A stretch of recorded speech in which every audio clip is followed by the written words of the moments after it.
윤석열 대통령이 취임한 지 1년이 지났습니다. 새 대통령이 되려는 사람들이나 또 다음 대통령을 선거할 사람들이나 모두 지금쯤은 다음 대통령 선거 이야기를 할 시기가 됐다, 이렇게 봅니다. 제21대 대통령 선거일은 2027년 3월 3일입니다. 그러면 4년이나 남았는데, 이렇게 이야기할 수도 있겠지만 하여간 4년 못되게 남았는데, 대선은 선거 운동일 동안만 준비를 해서 되는 게 아닙니다. 지금부터 바로 내년이다, 이런 마음으로 모든 것들을 정리하고 또 마음을 다지고 이래야 하기 때문입니다. 그렇지 않아도 이 사람은 다음 대선에 나올 사람이다, 이런 이야기 벌써 돌고 있지 않습니까? 그런데 다음 대통령을 노리는 사람들이 지금 우리 국민에게 자신의 이미지를 어떤 이미지를 보여주려고 하고 있는가? 두드러지는 이런저런 이미지들이 이미 있습니다. 또한 2027년 대통령 선거에서 승리할 이미지는 어떤 것인가? 바로 이게 지금으로부터 그래도 좀 미래라고 할 수 있는 그때 국민이, 시대가 원하는 이미지다, 이런 것을 이야기해 보겠습니다. 현재 공개적으로 2027년 대선에 눈독을 들이고 있는 사람들, 우리가 다 알고 있는 이름들 있지 않습니까? 원희룡, 홍준표, 한동훈, 박진, 오세훈, 박형준, 그리고 일반 국민들은 그렇게까지는 생각하지 않을 수 있는 인물로 권영세가 있습니다. 이 7사람 가운데 가장 극좌 노선이다, 이렇게 우리가 생각할 수 있는 인물은 아마도 권영세일 것이다. 그는 친중이라는 색깔이 분명하고 거기에 친북, 이게 뭐 법에 저촉되는 친북이 아닙니다. 그 정치적인 노선이 그렇다, 그렇게 보인다, 이렇게 이야기를 하겠습니다. 현재 한동훈을 윤석열의 황태자다, 이렇게 부르지 않습니까? 그런가 하면 권영세는 어떻습니까? 윤석열과 나란히 투톱에 이름을 올린 자다. 그러고 보면 권영세도 그 목록에 당연히 들어가겠구나 싶은 것입니다. 권영세는 조선, 중앙, 동아, 한겨레, 여기에서 거의 다뤄주지는 않고 있습니다. 그렇지만 통일부 영역이라고 할 수 있는 모든 국내 매체, 국외 매체, 여기에서는 권영세를 거의 원톱으로 다뤄주고 있는 것을 알아두어야 하는 겁니다. 예를 들자면은 권영세 본인이 현직 대통령인 윤석열을 배제하고 이 정책 추진은 내가 알아서 하는 거다, 이렇게 독단으로 정책 추진을 밝힌 사례도 대단히 많이 있습니다. 그렇다면 투톱으로 이름을 날리고 있는 권영세가 앞으로 나아가기 위해서는 윤석열을 어떻게 손봐야 하지 않느냐. 투톱이라는 것은 지금은 좋지만 이게 막상 최후의 날이라고 할까, 결전의 날이라고 할까, 이게 오게 되면 이게 또 족쇄가 되는 것입니다. 여기에 대해서는 아직 무엇이라고 하기는 어렵습니다. 나중에 권영세가 윤석열을 쳐낼지는 알 수 없습니다. 단 지금 권영세는 윤석열과 동행하고 있는 중이다. 이것은 분명해 보입니다.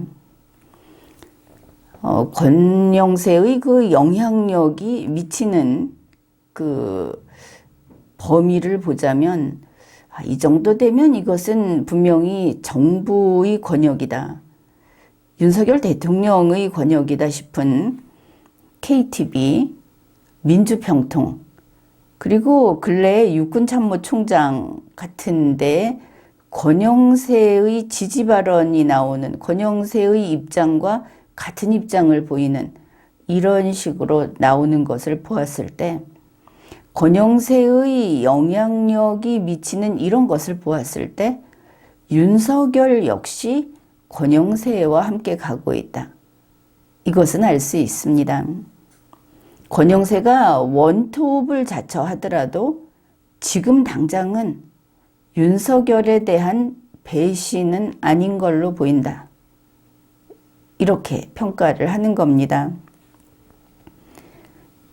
장차 어떻게 될지는 모르는 일이고 그것은 흘러가는 대로 또 그때그때 달라질 겁니다. 정치라고 하는 것은 정치가 생물이다, 이런 아주 좀 그렇게 바람직하지는 못한 표현이 있는데, 그 말은 지금의 현재, 지금의 정보를 가지고 분석을 했을 때 정치가 현실로서, 사실로서 이거다 하고 다음 단계가 나와버리면 그때는 전에 내가 이랬는데 라고 변명을 할 필요도 없고 이래야 했는데 라고 할 것도 없습니다. 사실을 받아들이고 다시 재평가를 해야 하는 겁니다. 또 이게 매력이기도 합니다.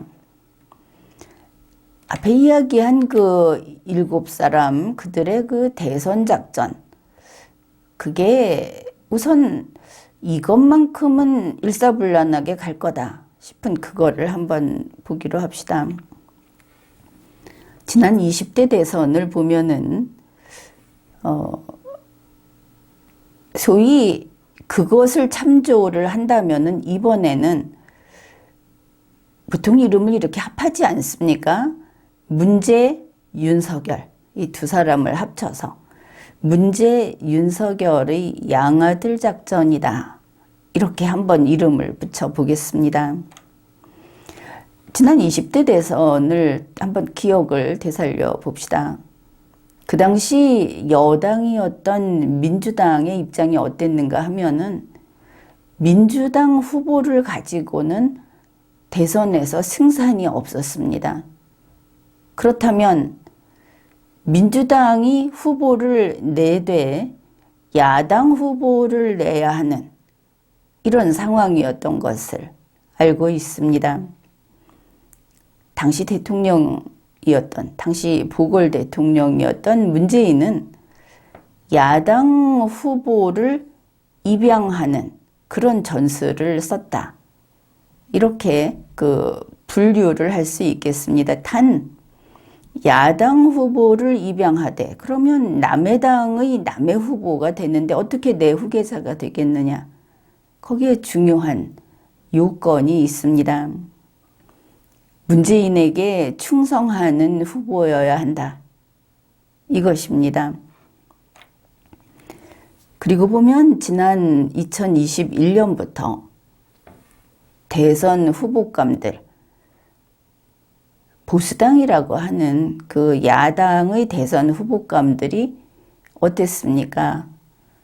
너나 없이 청와대 문재인에게 우호적이었다. 그래서 너의 색깔이 뭐냐? 너는 왜 보수라고 하면서 색깔이 파랗느냐? 심지어 이런 이야기까지 했던 겁니다. 기억하고 있을 겁니다. 그들은 정치인이었고 정치적인 계산에 따라서 다들 문재인의 양아들이 되고 싶었던 것이다. 이것을 알 수 있습니다. 문재인 보궐 대통령은 유승민, 안철수, 다른 사람들 모두에게 미소를 보여주었습니다. 그래서 모두들 기대를 하면서 문재인을 건드리지도 못하고 그렇게 우호적인 영역에서 바라만 보고 있었던 그런 상황이었습니다. 그런데 문재인 보궐 대통령은 갑자기 이준석을 내세웁니다. 물론 이거는 대선 후보로 내세웠다기보다는 그의 말기에 이준석과 얼마나 가까웠던가, 이준석에게 얼마나 호의적이었던가 이것을 보면 알 수 있습니다. 문재인의 아바타였다 이렇게 볼 수도 있고 일종의 미끼 상품이었다 이렇게도 볼 수 있을 겁니다. 이준석을 마구 띄웠습니다. 이거 조선일보가 띄웠다, 이준석 파가 띄웠다 이러는데 그것만으로 그렇게 가기는 어렵습니다. 민주당 역시 띄웠다. 그러면 그때는 새로 나온 40대 기술원 혹은 청년 대통령 이래가면서 이준석이 나이가 미달된다 해도 그거 정도는 그냥 밀어붙일 수 있다는 기세가 한동안 있었습니다. 심지어 헌법을 개정해서 나이 제한을 없애면 된다는 이야기까지 나왔습니다. 이렇게 되면 개헌을 밀고 있던 문재인 보궐 대통령과 민주당 입장에서는 이래서 좋고 저래서 좋은 그런 경우가 되는 겁니다.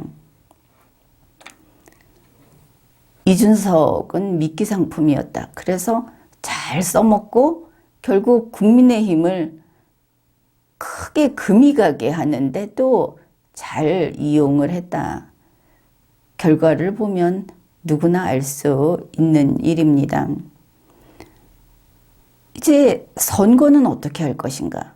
시간이 지나면서 윤석열이 야당, 지금 국민의힘의 대선 후보로 됐습니다. 그런데 그 과정이 어땠습니까?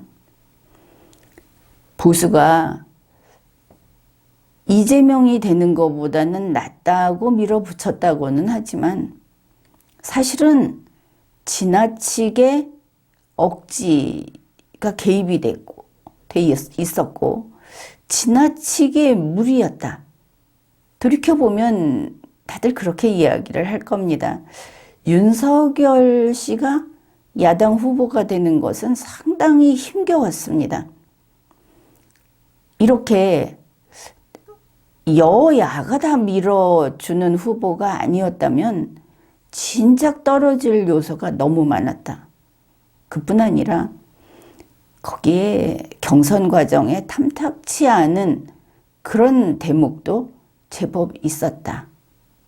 이런 겁니다. 그러나 국민의힘의 대선 후보, 정당 추천 후보가 윤석열 씨로 됐을 때 문재인 보궐 대통령은 만족했을 겁니다.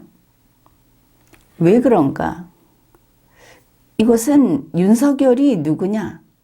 거기에서 답이 나옵니다. 윤석열이 누굽니까? 문재인이 검찰총장입니다. 문재인의 호위 무사입니다. 문재인의 적들을 직접 처치해준 윤석열은 문재인에게 충성하느라고 자기 손에 피를 묻힌 신복 중에 신복입니다.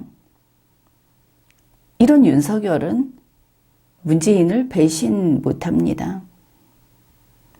지금 보수는 윤석열에게 처치당한 그 보수의 중요한 인물들, 중요한 조직들에 대해서 입도 뻥끗하지 못하고 있습니다. 윤석열을 대통령 만들어 놓고 버릴 수 있느냐, 이거 하나 때문에 이렇게 20대 대선 이런 식으로 됐다고 볼 때, 이런 관점에서 볼 때 제21대 대선 역시 문제 윤석열의 양아들 작전으로 갈 것이다. 그때보다 조금 복잡해지기는 했습니다. 의붓 아버지가 둘이 결합이 돼 있으니까. 사실만 보고 이야기를 한다면 윤석열이 보수 조직을 괴멸시켰습니다. 대통령이 되기 전에 했고 대통령이 되고 나서 했고, 그렇기 때문에 현재의 여당인 국민의힘은 이제 보수표를 가지고는 선거 승리가 불투명해졌습니다. 당장 총선도 떨고 있지 않습니까? 그래서 이제 국민의힘이 갈 길은 생각할 것도 없이 제20대 대선처럼 보수표 다 받고 좌파표까지 받고 받을 수 있는 거 다 받아서, 그래서 한번 승리를 기대해보자 하는, 바로 이게 문재 윤석열 양아들 작전, 이런 것입니다. 현재 윤석열은 이제 뭐 취임 1년이라고 하지만 앞으로 바랄 것도 더 좋아질 것도 없어 보이는 이런 상황이기 때문에 과거 말년의 문재인과 아주 흡사하다, 이렇게 볼 수 있겠습니다. 이런다고 해서 또 윤석열 지지하는 사람들이 기분 나빠하지 말기 바랍니다. 내일 비가 온다, 오늘 내가 비 오지 않기를 바란다고 해서 기분 나빠하면 그게 무슨 소용이 있겠습니까? 차라리 내일 비가 온다고 하는구나 하면서 우비를 챙기는 것이 현명하다, 이렇게 이야기를 하겠습니다. 지금 윤석열의 입장에서는 이런 겁니다.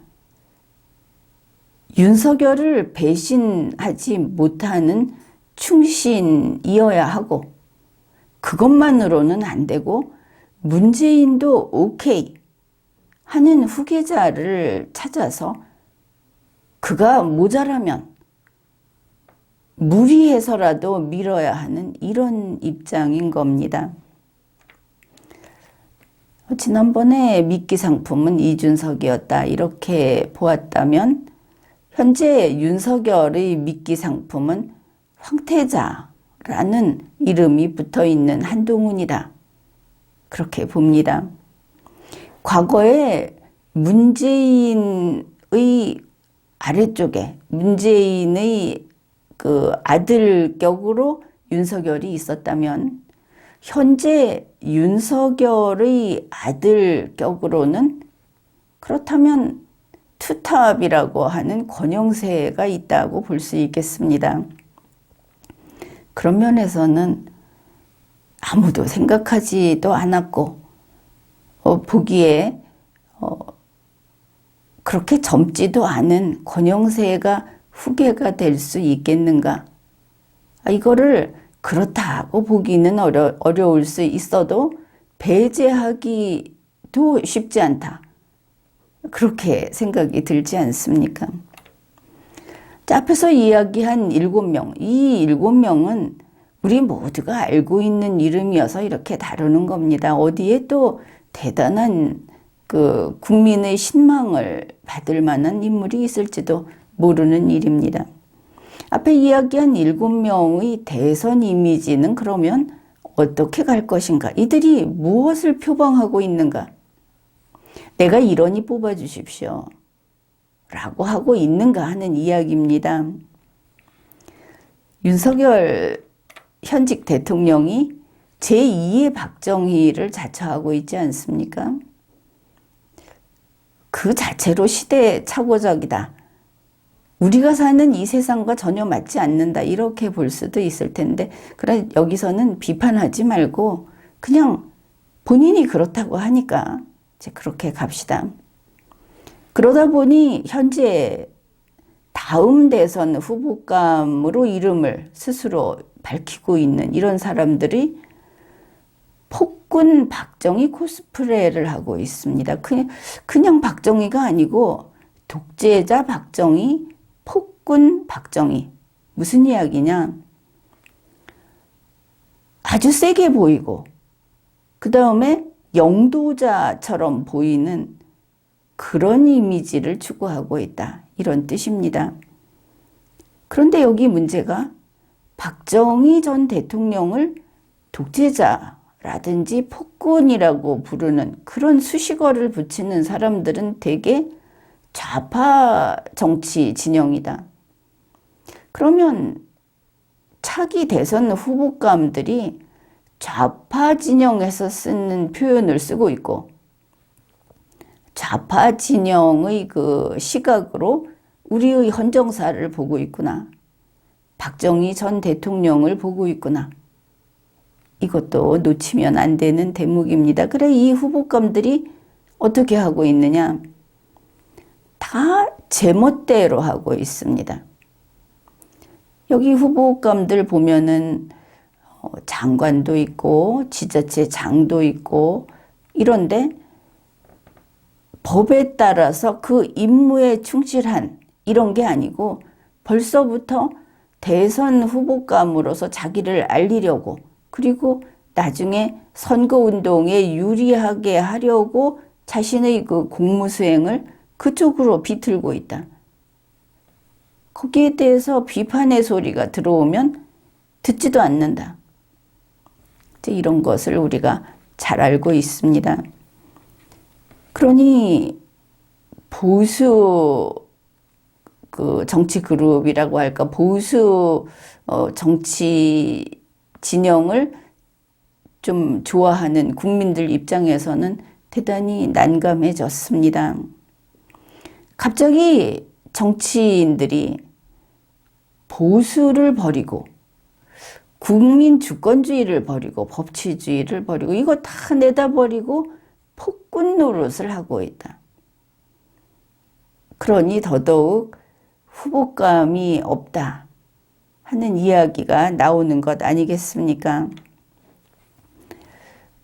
권영세 통일부 장관을 보면은 처음에는 그렇지 않았던 것 같은데 이게 날이 갈수록 점점 더 문재인 씨의 그 지난 대선 때 타임지 표지 사진과 아주 흡사한 모습으로 되어가는 것을 알 수 있습니다.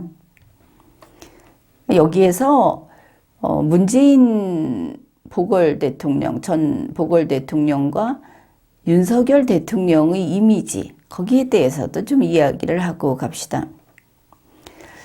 문재인 씨는 당시에 독재자 이미지를 내세웠습니다. 타임지 표지 사진. 그게 어필하는, 그게 대중에게 어떤 이미지로 다가가는가 하면은 악마적인 강인함, 이런 겁니다. 지금 보면 그게 문재인 씨의 본성과도 맞지도 않고 단지 홍보 포스터였다. 이렇게 볼 수 있겠습니다. 지나고 보니 문재인 씨는 허약하고 신뢰받기 어려운, 신뢰를 주기 어려운 이런 사람이었다. 그는 대한민국 곳곳을 파괴만 했다. 무엇인가를 창의를 발휘하고 건설하고 이게 아니고 그 반대. 그래서 악마적 강인함을 앞에 내세웠던 것인가? 강인하지도 않으면서 이런 생각을 합니다. 윤석열 대통령은 지금 그런 이야기 안 하지만 여러 가지로 보았을 때 미국의 트럼프 대통령을 코스프레했다. 이렇게 봅니다. 윤석열 후보자에게 국민들이 점수를 가장 많이 주었던 것이 무엇입니까? 바로 추진력이 있을 것 같다. 뭔가 척척 해치울 것 같다. 곰곰 생각하고 눈치 보고 그런 게 아니고 정말 약속을 하면 그 책임을 자기가 다 지면서 그걸 해치울 것 같다. 이제 이런 다들 오해를 한 것이기는 한데 이렇게 생각하지 않았습니까? 불도저이기를 기대했던 겁니다. 뭔가 성과를 막 보여주는. 그런데 지금 보니까 아무것도 이루어 놓은 게 없고 게다가 약속한 것을 아무것도 지키지 않고 그저 입만 살았다. 현재의 평가는 그렇습니다. 특히 윤석열 씨가 나는 사람에게 충성하지 않는다고 했던 것은 아주 유명한 이야기 아닙니까? 이제 보니 어떻습니까? 윤석열은 사람에게 충성한다. 충성하는 사람이 아니면 막 간다. 이게 또 확인된 것 같습니다. 그래서 지금은 박정희, 그런데 건설 독재자 박정희 이미지를 내세우고 있습니다. 그 건설이 경제를 부흥하게 하고 그리고 국토를 개발해서 더 그 가치를 높이고 이런 건설이 아니고 건설하려고 하니까 내가 건설하려고 하니까 너희는 입 다물고 따라와 하는 그런 건설 독재자, 그것을 내세우고 있다 하는 뜻입니다. 이런 상황에서 2027년 대통령 선거에서 승리할 이미지는 무엇일까? 이런 사람이 나오면 이번에 대통령 된다. 이제 그 이야기를 하겠습니다. 미국의 경우를 보면 트럼프 대 바이든의 대결에서 트럼프가 패배하고 바이든이 당선됐습니다. 그 전에 트럼프의 그 힘이 넘치는 그런 모습을 보다가 바이든을 봤을 때는 정말 늙어 빠지고 금방 풀썩 쓰러질 것 같은 노인같이 보였는데 미국 국민은 바이든을 선택했다. 우리보다 모든 면에서 앞서가는 선진국에서 이런 선거 결과가 나왔다는 것은 유권자의 기류가 그쪽이 먼저 그쪽 방향으로 가고 있다. 이런 의미도 될 겁니다. 그렇게 봤을 때 문재인의 타임지 표지 사진과 같은 악마 이미지, 좀 그런 게 부족한 후보의 경우에 자기가 아주 세게 이렇게 보이려고 하는 이미지, 그거 이제 안 통한다. 그것을 알 수 있습니다. 마찬가지로 에너지 넘치는 트럼프를 코스프레한 윤석열의 전술, 그거 이제 안 통한다. 게다가 지금 장래의 대선 후보감이다 하는 사람들이 하고 있는 그 지난 선거에서 승리한 윤석열 코스프레, 그게 지금 독재자 박정희 이미지 이런 것들이 나오고 있는데 그거 이제 안 통한다. 이 정도는 알아야 하겠습니다. 일본의 경우를 봅시다. 일본도 우리보다 이런 선거나 정치에 있어서는 상당히 앞서가고 있습니다. 국민 주권주의라든지 이런 선거제도 이런 것이 우리보다 상당히 앞서가고 있다. 일본에 아베 총리가 있었는데 사고로 사망했기 때문에 이 경우는 비교하기가 좀 어려울 것 같고, 아베 총리는 후계자로 스가를 후계자로 여겼다고 하지 않습니까? 그러니까 결국 스가와 기시다의 대결이라고 봐야 하는데, 현재 일본의 총리는 기시다입니다. 기시다가 승리한 사람이다. 물론 우리와는 선거제도는 좀 다르지만 그 후보감의 됨됨이, 이것이 영향을 크게 미치기 때문에 이것도 들여다볼 필요가 있다고 생각을 합니다.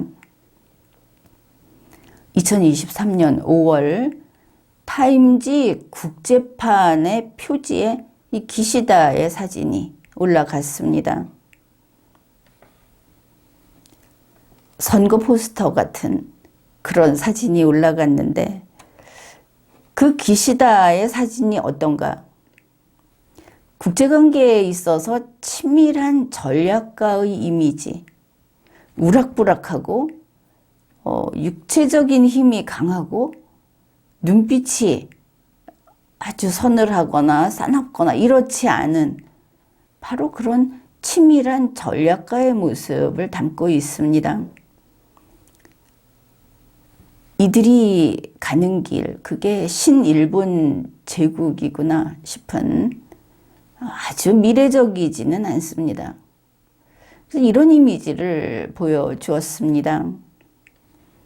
이러한 흐름을 보았을 때 2027년 우리의 새 대통령, 어떤 후보자가 나와서 선거 승리를 해서 새 대통령이 될 것인가 하는 이미지를 보면은, 이 다른 나라 미국이나 일본이나 이렇게 좀 비추어 보듯이 이제 동물적인 강인함의 시대, 사납고 독한 그런 이미지의 시대에는 갔다. 치밀한 전략가. 그렇다고 해서 얍삽하거나 야비하거나 하면 안 된다.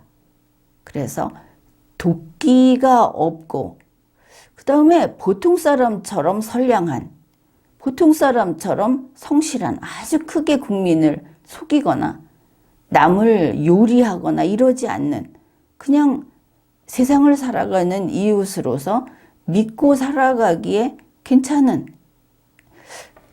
그런 이미지. 이번에 승리할 이미지는 이거다.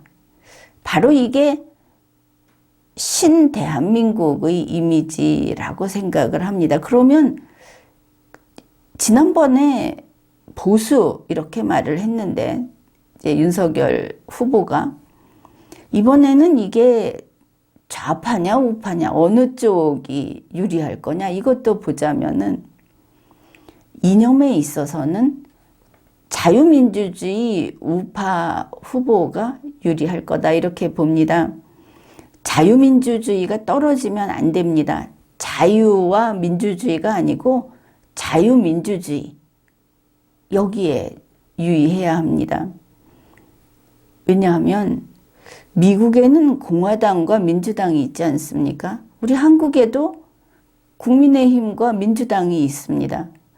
소위 이 민주당 하는 쪽이 좌파 쪽이다, 이렇게 이야기를 하는데, 여기에서 우리가 잘 봐둬야 할 것이, 미국 민주당은 이제 이념에 있어서 우파다 하는 겁니다. 민주당이 우파면 공화당은 당연히 우파일 겁니다. 왜 이렇게 되는가? 바로 그것이 신냉전 시대의 특징입니다. 그러면 승리할 이미지가 이렇다고 했는데, 투톱으로 이름을 올리고 있는 권영세, 그에게 치밀한 전략가의 이미지가 있을까? 그에게는 그런 면이 있기는 있을 듯 합니다. 지금처럼 저렇게 사납고 심술궂은 모습이 되기 전, 우리가 윤석열 씨가 정계 입문을 한다고 할 때 그때 나타난 권영세 씨는 나름대로 교양 있는 정상적인 이런 사람으로 보였습니다. 지금처럼 남을 노려보는 일본 무장 같은 이런 모습과는 거리가 멀었었습니다. 그리고 보면 권영세에게는 통일 좌파로서 통일 전략가의 이미지 정도는 있다. 이렇게 봅니다. 분명히 여기에 문제가 있습니다. 권영세가 통일 전략가의 이미지가 있다고 하더라도 그는 우파가 아닌 좌파라는 게 이것이 치명적인 문제점이다. 자유민주주의가 아니라 자유 점찍고 민주주의라는 게 문제다. 이 사람은 민족주의자다. 우리 민족끼리 주의자다. 이게 큰 문제다. 자유민주주의라는 것은 민족주의를 배척합니다. 왜냐하면 민족주의는 폐쇄적이기 때문에, 배타적이기 때문에. 그 다음에 국제 전략가라고 해도 국제관계의 전략가가 아니고 한반도 내부 문제라고 할 수 있는 통일 전략가다. 이거는 한반도 밖에서는 쓸모가 없습니다. 오히려 장애가 될 뿐이다.